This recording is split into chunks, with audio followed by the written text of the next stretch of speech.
Hello दोस्तों, नमस्कार। बहुत बहुत स्वागत है आपका हमारे यूट्यूब चैनल हिंदी एकेडमी परिवार में।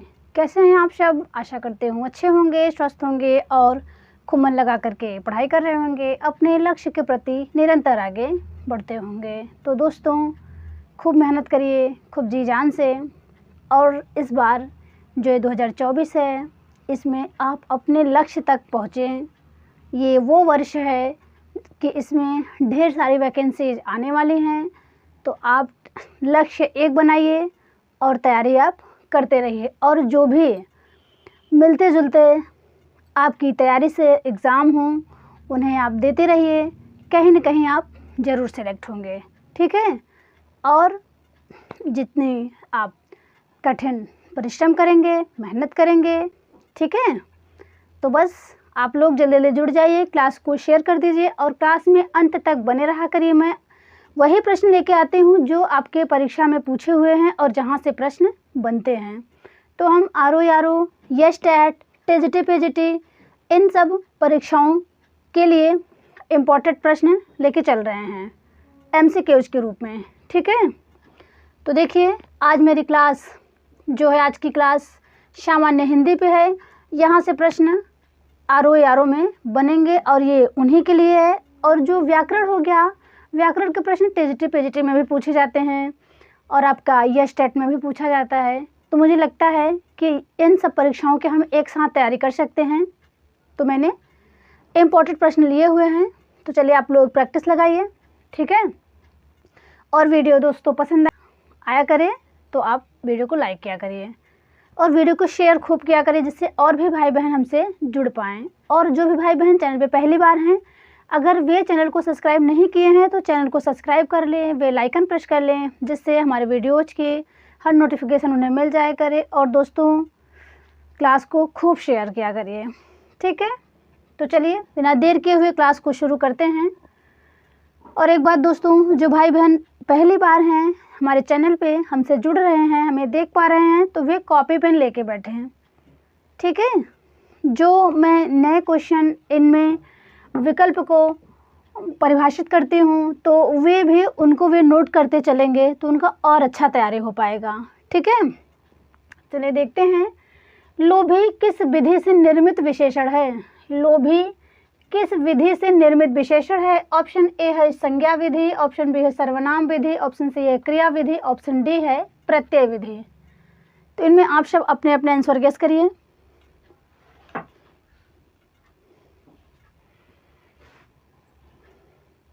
तो देखिए, लोभी किस विधि से निर्मित विशेषण है, तो यहाँ पे आपको बताना है किस विधि से।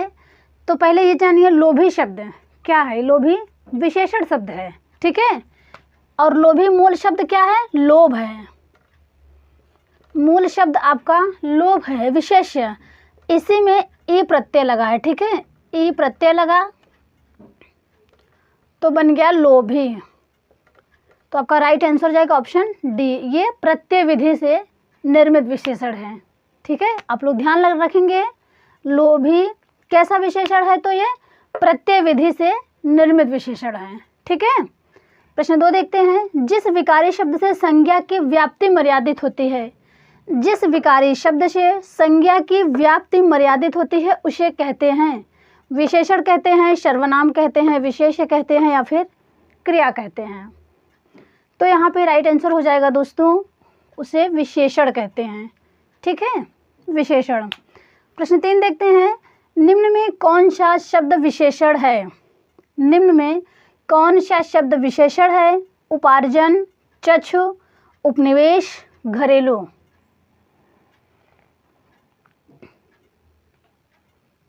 तो यहाँ पे देखिए, आपका जो चक्षु शब्द है, चक्षु मीन्स क्या होता है? किसका पर्यायवाची है चक्षु?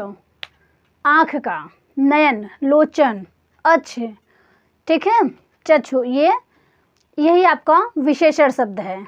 नेक्स्ट प्रश्न देखते हैं, निम्न में तत्सम शब्द नहीं है, ध्यान दीजिएगा, इसमें नहीं है। कौन सा शब्द? तत्सम शब्द। ऑप्शन ए है दृष्टि, ऑप्शन बी है मुद्रिका, ऑप्शन सी है द्विवर, ऑप्शन डी है ढीठ।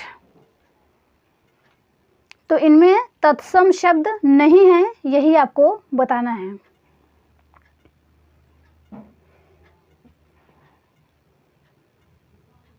तो देखिए यहाँ पे दृष्टि, मुद्रिका, द्विवर, ये आपके क्या हैं, ये तत्सम शब्द हैं। यही आपका ऑप्शन डी जो है ढीठ शब्द, यही आपका तत्सम नहीं है, ये आपका तद्भव है। आप नोट करेंगे ये बार बार प्रश्न में पूछा जाता है, एक ये और ये दोनों कन्फ्यूजन करते हैं, ठीक है। तो इसलिए जो प्रश्न कन्फ्यूजन क्रिएट करे उन्हें आप लिख के उनको बार बार रिपीट करें, रिवीजन करें, ताकि वे परीक्षा में गलत ना हो। तो देखिए ये तद्भव है, ठीक है। इनका तत्सम क्या होगा, तो इनका तत्सम होगा दोस्तों धृष्ट,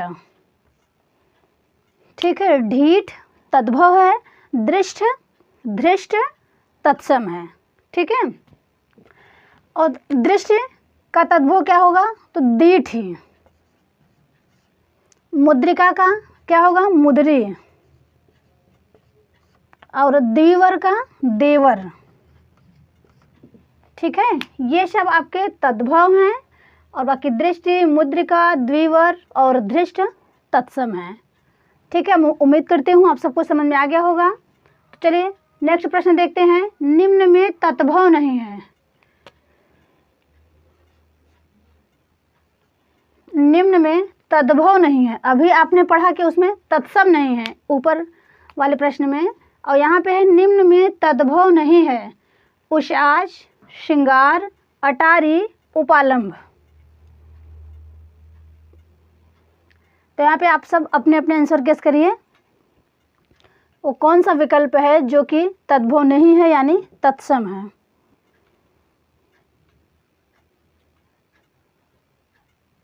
तो देखिए यहाँ पे आपको नहीं बताना है, पहले इनको आप प्रश्न पढ़ेंगे ध्यान से, उसमें नहीं शब्द को सर्कल करेंगे। तो राइट आंसर हो जाएगा ऑप्शन डी, जो ये उपालंभ है ये आपका तत्सम है और इनका तद्भव क्या होगा, उलाहना, ठीक है। उपालंभ का तत्सम, ये तो तत्सम है, तद्भव होगा उलाहना। अटारी की बात करें दोस्तों, अटारी शब्द तद्भव है और इसका तत्सम हो जाएगा अट्टालिका।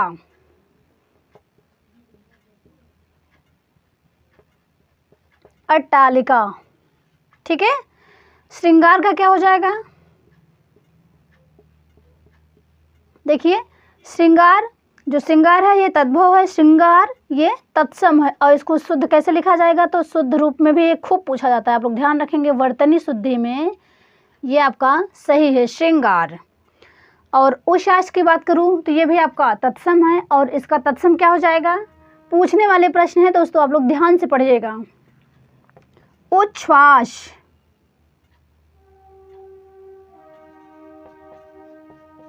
ठीक है। उच्छ्वास का क्या होगा, उच्छ्वास। चलिए नेक्स्ट देखते हैं। ऐसी जीविका जो आकस्मिक हो, एक बार फिर सुनेंगे, ऐसी जीविका जो आकस्मिक हो के लिए एक शब्द है। ऑप्शन ए है आकाशवृत्ति, ऑप्शन बी है अंतरिक्ष, ऑप्शन सी है अनाहुत, ऑप्शन डी है रिक्त। तो देखिए ऐसी जीविका जो आकस्मिक हो, तो राइट आंसर हो जाएगा इसके लिए एक शब्द ऑप्शन ए आकाशवृत्त, ठीक है। आकाशवृत्त के लिए वाक्य होगा ऐसी जीविका जो आकस्मिक हो। ऑप्शन बी की बात करें अंतरिक्ष किसके लिए है, तो अंतरिक्ष है वह स्थान जहाँ पे धरती और आकाश के बीच का हो, वह स्थान जो धरती और आकाश के बीच का स्थान अंतरिक्ष कहलाता है। और ऑप्शन सी की बात करें जिसे बुलाया न गया हो, जिसे बुलाया न गया हो अनाहुत कहते हैं, ठीक है। एक बार फिर सुनेंगे, जिसे बुलाया न गया हो अनाहुत, उसके लिए एक शब्द प्रयोग होता है। और जो धरती और आकाश के बीच का स्थान अंतरिक्ष कहलाता है।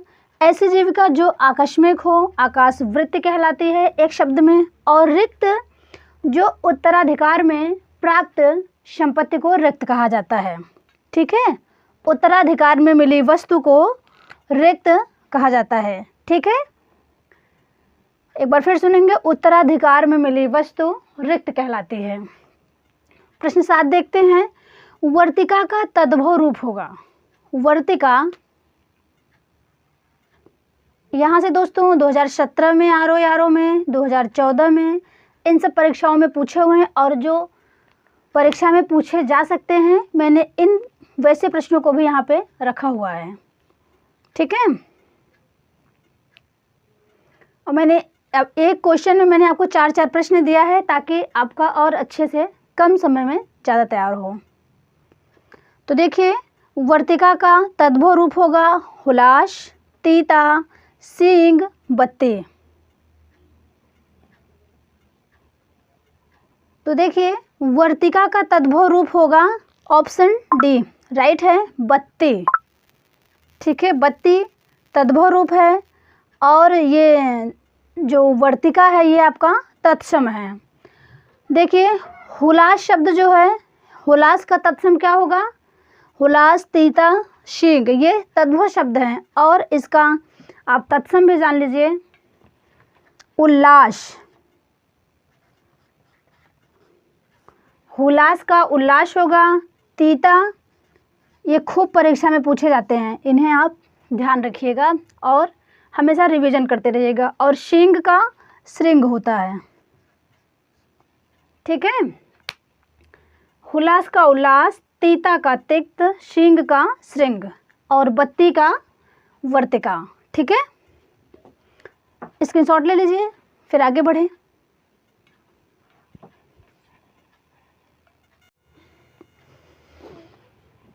चलिए आगे देखते हैं।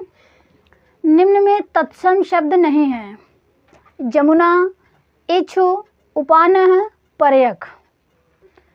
तो यहाँ पे दोस्तों तत्सम शब्द नहीं है, यानी वो कौन सा विकल्प है जो कि तद्भव है। तो देखिए, जमुना, इच्छु, उपानह, पर्यक, इन चारों विकल्प में आपका तद्भव शब्द है जमुना।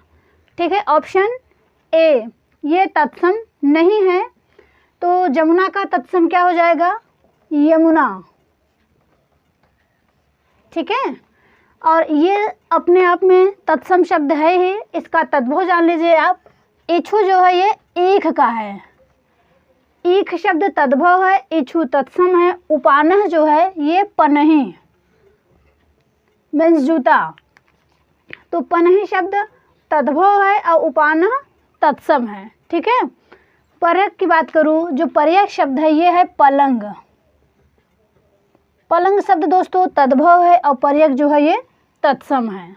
ठीक है, 9 देखते हैं प्रश्न। यमुना का पर्यायवाची नहीं है, तो यहाँ पे भी आपको बताना है कि यमुना का पर्यायवाची नहीं है। हंससुता, अर्गजा, कालिंदी, रवितनया, रवि, तरड़ तनुजा, सरिता, अपगा। तो दोस्तों आप सब यमुना हो गया, दुर्गा, सभी देवियों के नाम, सभी देवताओं के नाम, हाथी, दिन, रात और जंगल, इन इन सभी के पर्यायवाची भी आप याद करके रखें। यहीं से आरओ में 10 नंबर का पूछा जाता है। 10 नंबर का आपको पर्यायवाची, 10 नंबर का विलोम शब्द और 10 नंबर का विशेषण विशेष, 10 नंबर का वर्तनी, 10 नंबर का आपका विलोम शब्द पूछा जाता है। तो यही सब बहुत से प्रश्न होते हैं जो कि रिपीटेड रहते हैं, फिर भी हम सब गलत कर देते हैं। ठीक है, तो आप लोग ध्यान से खूब प्रैक्टिस लगाया करिए। जिस भी परीक्षा की तैयारी करिए आप, उससे रिलेटेड आप PYQ ज़रूर लगाइए। ठीक है, विलोम शब्द में जैसे आपका खगोल का भूगोल, प्राचीन, अर्वाचीन, जंगम, स्थावर, गौरव, लाघव। दोस्तों ये सब खूब पूछे जाते हैं, फिर भी परीक्षा में विद्यार्थियों से गलत हो जाता है। तो इसलिए आप प्रीवियस पेपर लगाएंगे तभी आप इन सबको जान पाएंगे कि जो प्रश्न हमें बार बार मिले उनको और हमें अच्छे से पढ़ना है। तो देखिए, हंससुता, अर्गजा, कालिंदी, रवितनया और तरड़ तनुजा, ये सब आपके यमुना के पर्यायवाची हैं। और जो सरिता है, सरिता और अपगा, ये दोस्तों नदी का पर्यायवाची है। ठीक है, आगे देखते हैं। अशुद्ध विकल्प है, अशुद्ध विकल्प है आइंस्टीन के पास विलक्षण बुद्धि थी, उसका मकान बहुत अच्छा है, यह आपकी अनधिकार चेष्टा है, दही खट्टी है, और ऑब्लिक श्री कृष्ण के अनेकों नाम है। दोस्तों यहाँ पे मैंने 2 प्रश्न रखा है, आपको बता दूं, दही खट्टी है यहाँ एक प्रश्न है, एक ये है श्री कृष्ण के अनेकों नाम हैं। ये बहुत बार पूछे गए हैं, आप प्रीवियस ईयर के पेपर उठाएंगे तो खुद ही आपको पता लग जाएगा कि ये प्रश्न पूछे हैं या नहीं। ठीक है, तो इसलिए मेरा यही प्रयास है कि आपका कम समय में ज़्यादा तैयार हो, इसलिए रिवीजन हमारी तैयारी में बहुत ही अहम भूमिका निभाता है, रिवीजन और प्रैक्टिस। ठीक है, तो देखिए आइंस्टीन के पास विलक्षण बुद्धि थी, ये भी आपका सही है, उसका मकान बहुत अच्छा है, ये भी सही है, यह आपकी अनधिकार चेष्टा है, ये भी सही है, दही खट्टी है, यही आपका गलत है। दही शब्द क्या है, पुल्लिंग है, दही खट्टा है और ये बहुत बार पूछा गया है, तो यहाँ दही खट्टा होता है। ठीक है, और श्री कृष्ण के अनेकों नाम नहीं, श्री कृष्ण के अनेक नाम हैं, ये सही है, श्री कृष्ण के अनेक नाम हैं। ठीक है, आगे देखते हैं। चिरंतर का विलोम है, चिरंतर का विलोम है नश्वर, ऐक्षिक, मुक, मसृण।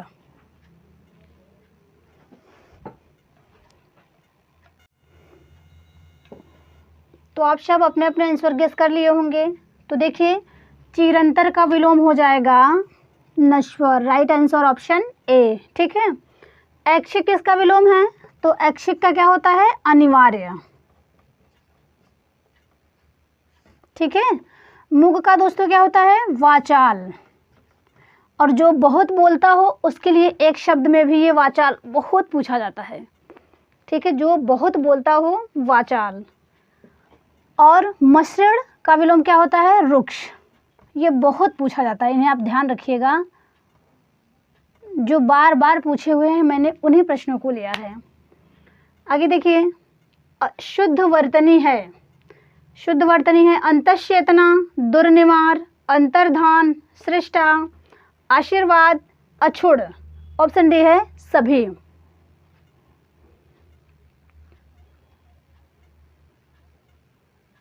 तो देखिए यहाँ पे आपका राइट आंसर हो जाएगा अंतश्चेतना, दुर्निवार सही है, अंतर्धान, सृष्टा ये भी सही है, आशीर्वाद, अछुड़, तो राइट आंसर ऑप्शन डी।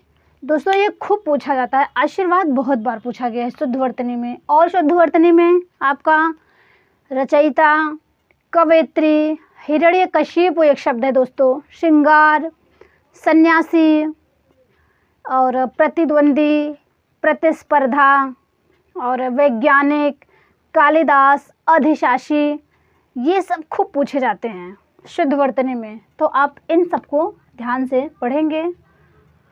आगे देखिए प्रश्न 14 है, स्नायु का विशेषण होगा, स्नायु का विशेषण होगा। ऑप्शन ए है आग्नेय, ऑप्शन बी है स्नायविक, ऑप्शन सी है स्थानीय, ऑप्शन डी है सैद्धांतिक।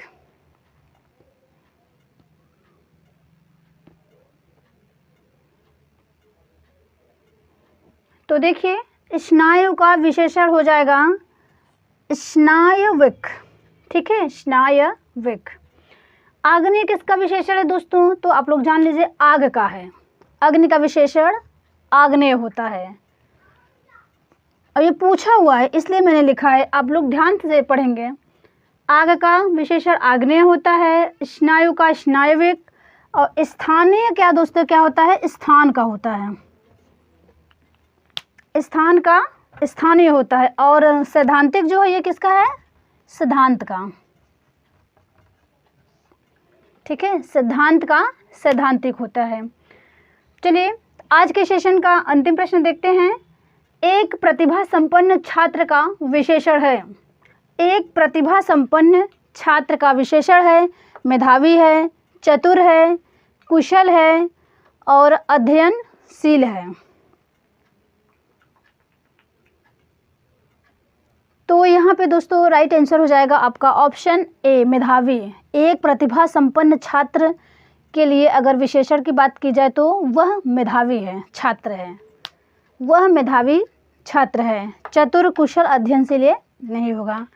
तो सेशन कैसा है दोस्तों? अगर वीडियो पसंद आई हो तो आप सब एक लाइक ज़रूर करिएगा और दोस्तों हमें सपोर्ट करिएगा। वीडियो देखने के लिए आप सबका बहुत बहुत धन्यवाद। अब मिलेंगे नेक्स्ट वीडियो में, तब तक के लिए दीजिए इजाज़त।